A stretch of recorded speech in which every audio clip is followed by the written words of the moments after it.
YouTubers, Better Dwelling is back at it again. Anytime you see an article, they aggregate it or go against it with their own articles with actual facts and numbers. That makes sense. And I want to send a big shout out to my boy here. Let's go back to the bottom of the article. Daniel Wong. Daniel, wherever you are, buddy, call into my show on Wednesday. Trends in the housing market, Wednesday nights. It's at 8 p.m. Tijuana time. Please call in, and I know it's 11 p.m. Niagara time, but if you could call in, I would really appreciate you calling into the show. Foreign ownership of Toronto and Vancouver condos is larger than you think. So this is really good, guys. This is really good. Condo pre-sales in Toronto and Vancouver have been targeting non-resident buyers overseas for years. What a bunch of losers, eh? Hey, let's not take care of the local Canadians that are having a hard time finding a place to live and start families. Yeah, don't worry about them. Let's just get some money from overseas. It's a free market. Although, not a secret, we finally really had an idea of how large the segment of the market is. Even transfer data from the Ministry of Finance aggregates and dilutes the impact of spreading it across the entire market. New numbers from Statistics Canada finally shed some light on the issue. Non-residents play a huge role in the development of condos, even keeping it 1 in 5 units through the completion of the building. Supply. So, people talking about, yeah, we got to build ourselves out of this crisis. What for? When nothing's affordable. Supply, assignments, and flippers. Most of us have heard the pleasure of developing a condo. Oh, sorry, guys. Most of us never had the pleasure of developing a condo. I'm sorry. It's early in the morning. But it turns out it's pretty hard. Securing finance from a large number of units requires finding enough people who can pay a deposit of 20% of the sticker price. These aren't easy to find from regular buyers, since 20% of a condo in Toronto or Vancouver is actually a huge wad of cash. Securing funding for both domestic and overseas speculators becomes the most efficient option. Of course it is! Sell us out! Sell us out! That's the way to do it! Usually, the investors flip the assignment before building registers, aka completes, so pre-builts, right? Especially if they're overseas buyers. If they hold it through registration, they're subject to a pesky non-resident sales tax, NRST. However, if they sell it before, they make a tidy little profit and don't have to pay the foreign buyer's tax. Some buyers keep it through the completion, hoping that the price will even go further before selling it. The buyers can choose to keep it through completion, and the ones we can find Statistics Canada data, even numbers excluding those that they flip, will highlight just how much of Canada's wacky market depends on foreign money. So remember, guys, our economy is built off the housing market. Our economy is very heavily tagged to it. That's what I believe from what I've been reading and seeing. Mind you, I don't know nothing. So 1 in 10 Toronto condos are owned by a non-resident. More than 1 in 10 recently completed condos in Toronto are held by non-residents.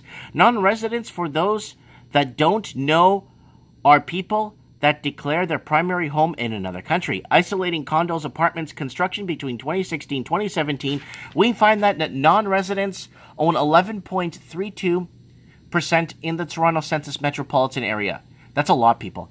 In the city of Toronto, the rate of non-resident ownership is just a teensy bit higher, 11.65. Remember that these are non-residents that kept the assignment through the completion. It also excludes any resident speculators, which are by no means scarce.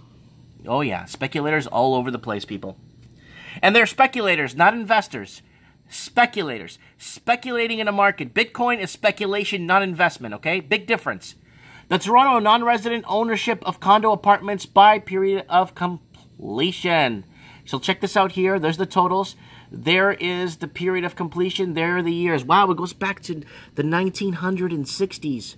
Wow, Better Dwelling, you guys rock. You got to call into my show some Wednesday. Please. 1 in 5 Vancouver condos are owned by non-residents. The king of non-resident ownership still retains its crown. Non-residents own 15.54% of condos completed in 2016-2017 in Vancouver CMA. The number gets even higher if you isolate the two largest cities, CMA, City of Vancouver and Richmond. Non-residents of the City of Vancouver own 19.14% of condo apartments completed during the period.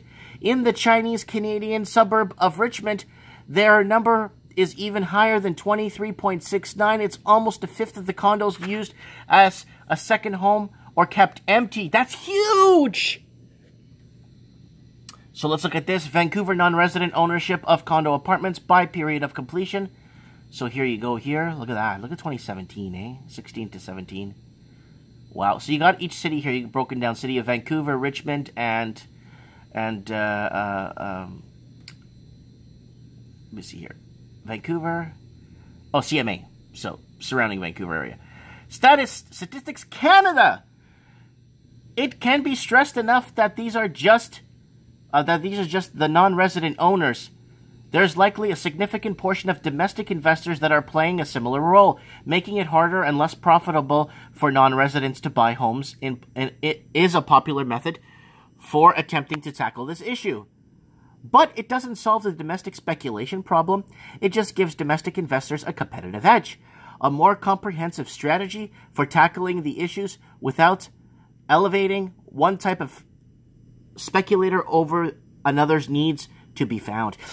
Remember, guys, speculation and investing are two completely different things. Wow, I already read this thing. Damn. So, there's Duran is commenting here. I like how you call them speculators. That's what they are. Speculators speculate. They buy something and kind of predict the future that it's going to go up. That's speculation. You're making a prediction and you're speculating in the market, not investing. Investing means you're going to lay roots, pay taxes in the country, and that is what has been happening for the longest time. People have been speculating, making a prediction that I'm going to buy this. Hopefully, it's going to go up in price. They're not investing. I'm investing. I bought my house. I invested. Because I'm going to lay roots, and maybe 10 years from now, it might be worth $50,000 more than what I bought it for. I don't care, because I'm not living off my house. I'm living in my house. Thank you, Daniel Wong, stats guy. And if you want to call into the show on Wednesday, please call into the show. I know you guys are watching my videos. I know my reading sucks, but I just woke up, and I'm reading through a damn computer phone screen. I'm trying to make up reasons why I can't read, you know what I'm saying. But maybe I'll wear a tie and some prescription glasses to look more smarter. Let me know what you guys think living in Toronto and Vancouver. Comment below. Your comments are much appreciated. Thanks for watching.